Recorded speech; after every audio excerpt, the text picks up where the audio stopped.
नमस्कार, मैं जितेंद्र कुमार और आज हमारी बातचीत हो रही है शुभेंदु जी से। शुभेंदु जी मेरे साथ हैं और उन्होंने दोपहर में एक बहुत ही रोचक प्रश्न पूछा मुझसे।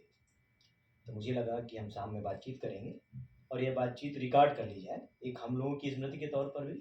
और उस वो विषय इतना रोचक है कि उस बारे में मेरा दृष्टिकोण भी आप तक पहुँच सके।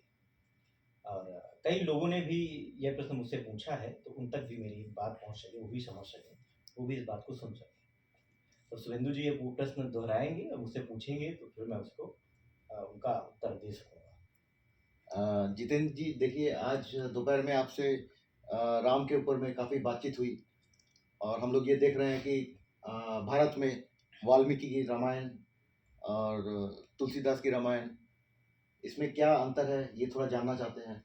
और भारत में ही नहीं, राम की कथाएं मलेशिया, थाईलैंड, श्रीलंका, इनमें क्या संबंध है या क्या अंतर है और इनकी क्या विशेषता है, ये थोड़ा जानना। तो राम मूलतः भारतीय हैं, लेकिन उनका प्रसार हुआ है भारत से बाहर अन्य द्वीपों में। राम की कथाएं लगभग 300 से ज़्यादा हैं। जिसे हम कहते हैं वाल्मीकि की रामायण, तुलसी की रामचरितमानस, कृत्तिवास की अपनी बंगला रामायण है। आप बंगाल से संबंधित हैं तो आप जानते भी होंगे। उड़िया में अपनी रामायण है। तो राम की 300 से ज़्यादा प्रकार की रामायण है या राम के ऊपर कथानक है। इसमें राम नायक हैं, उनकी पत्नी सीता है और जो उनका दुश्मन है, जो शत्रु है, वो रावण है। ये कॉमन बातें हैं। उनका भाई भरत है, लक्ष्मण, ये कॉमन बातें हैं जी। पात्र उसमें हैं, लगभग लगभग समान स्तर पर हैं, ये समान पात्र हैं। कुछ एक पात्र राक्षसों के किसी में नहीं है, कुछ एक पात्र कुछ अन्य अपनी अपनी जगह से जोड़ देते हैं, लेकिन मूल रूप से जो मुख्य पात्र हैं वो सभी रामायणों में हैं। लेकिन अंतर प्रकृति पर आ जाता है, नेचर पर आ जाता है। और चूंकि हर लेखक के पास यह सब्जेक्टिविटी होती है कि वह अपनी तरीके से चीज़ों को व्याख्यायित कर सके। तो तुलसी ने राम की कथा को अपनी तरीके से व्याख्यायित किया है, वाल्मीकि ने अपनी तरीके से लिखा था। इनमें अंतर है।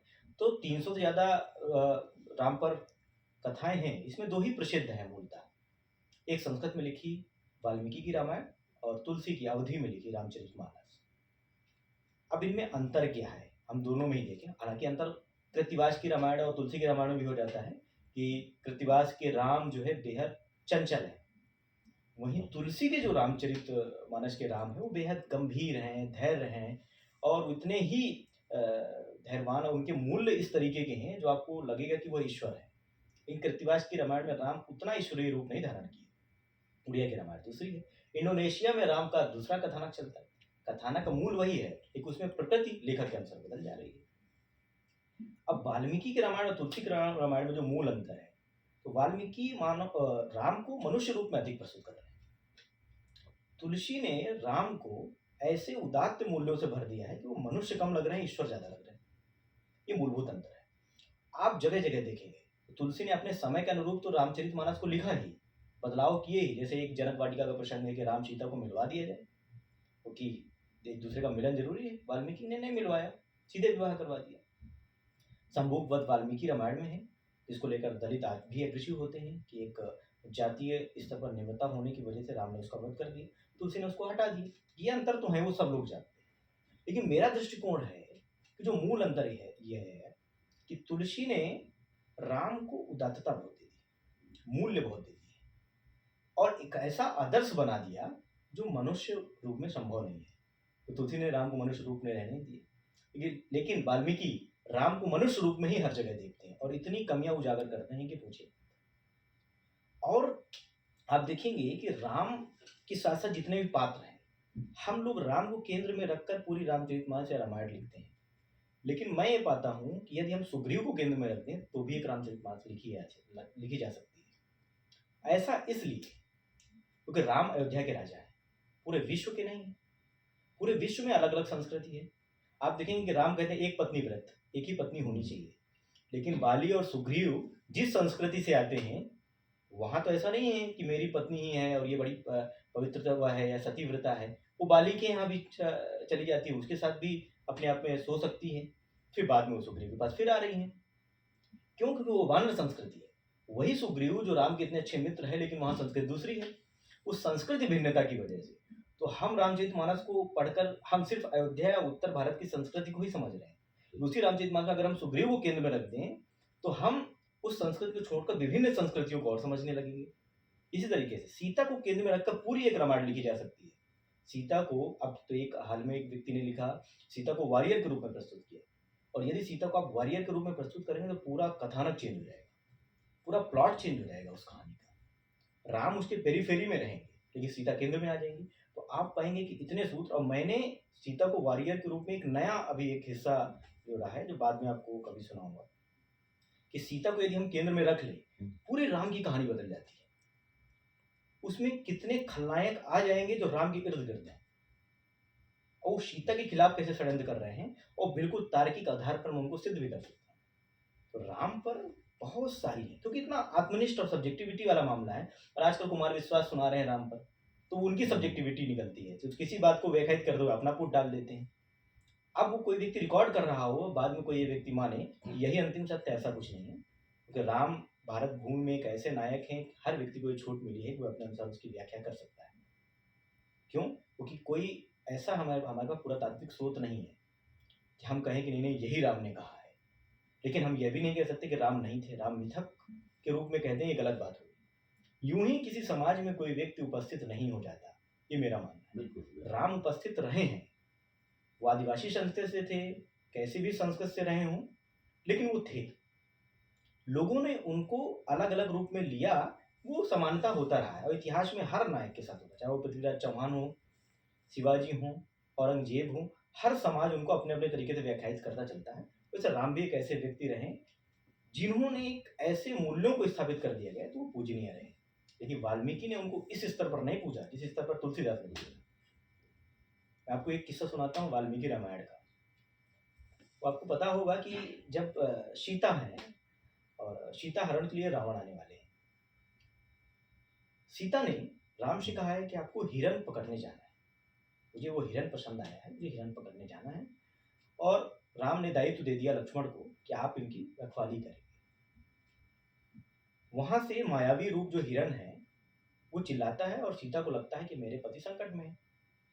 अब रामचरितमानस में जो सीता संकट में जब महसूस करती है तो वो लक्ष्मण को बहुत बुरा भला कहती है, इतना उसको इतने कठोर वचन कहती है।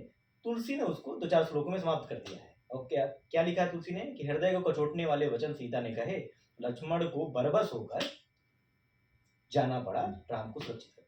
देखिए वाल्मीकि रामायण में यही प्रसंग बहुत विवरण से, और उसमें ये नजर आता है कि वो ईश्वर रूप में नहीं है। ऐसा लग रहा है कि बिल्कुल निरा हम लोगों जैसे कोई व्यक्ति हो।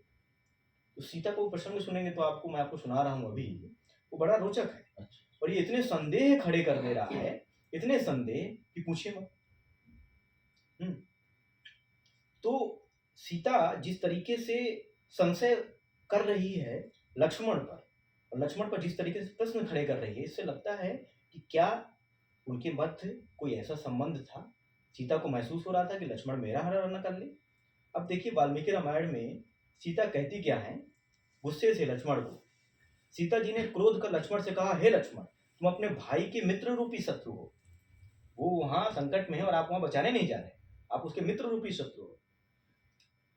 क्यों? आगे कहती हैं, इस दशा में भी तुम भाई के समीप नहीं जाते।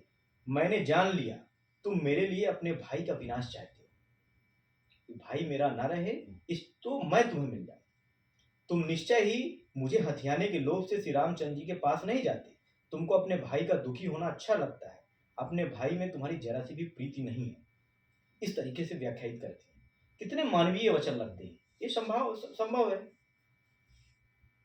अब देखिए अगली बात कितनी कठोर कहती हैं कि लक्ष्मण याद रखना, तेरी और भरत की यह साध कमी पूरी होने वाली नहीं। भला मैं नीलोत्पल श्याम और कमल नयन श्री रामचंद्र को छोड़ क्यों क्षुद्र जन को अपना पति बनाऊंगी। मैं तो तेरे सामने ही अपने प्राण निश्चय ही दे दूंगी।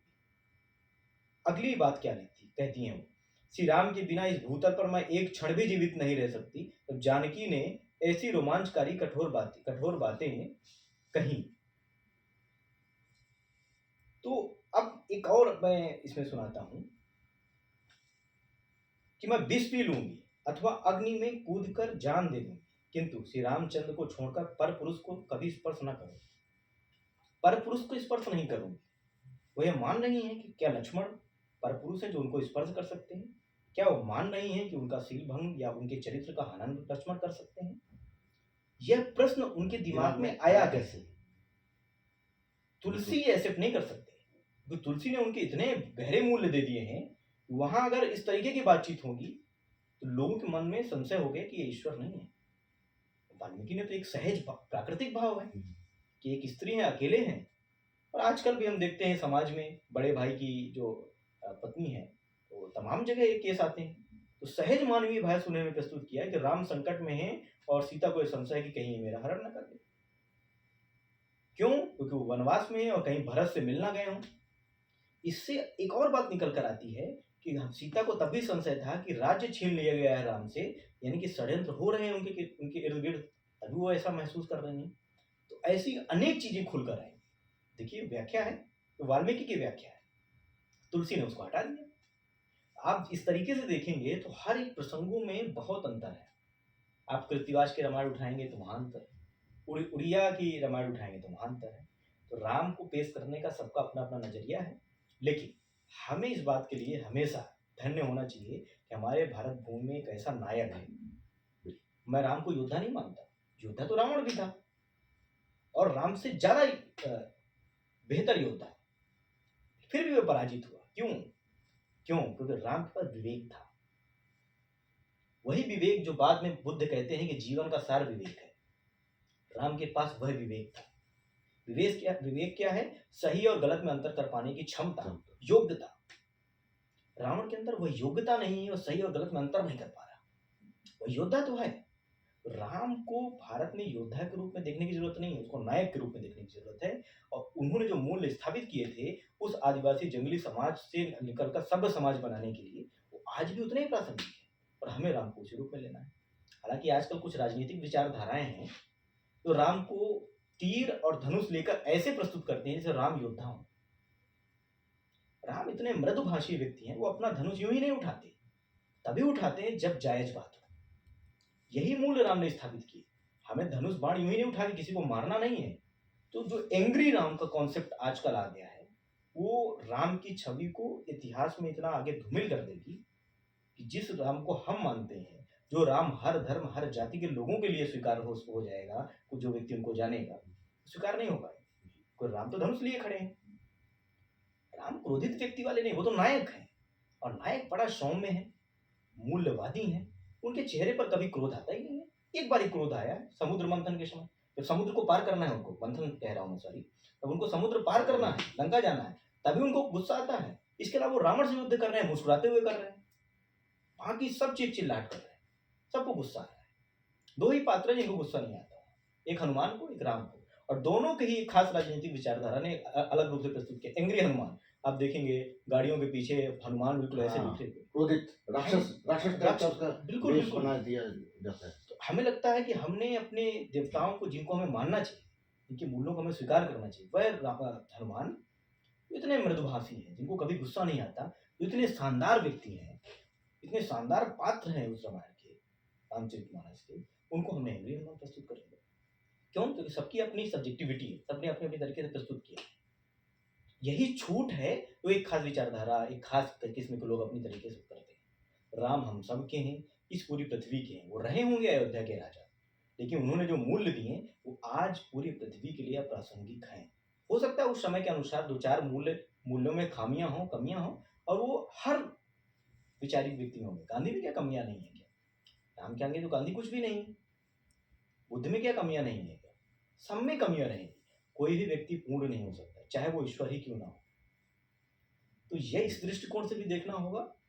तो राम अपने आप में जिस हिसाब से भारत भूमि में पर हैं, यदि हम उनको सही पर लें तो ये पूरे विश्व के लिए एक मार्गदर्शक सिद्ध हो सकता है। शुक्रिया।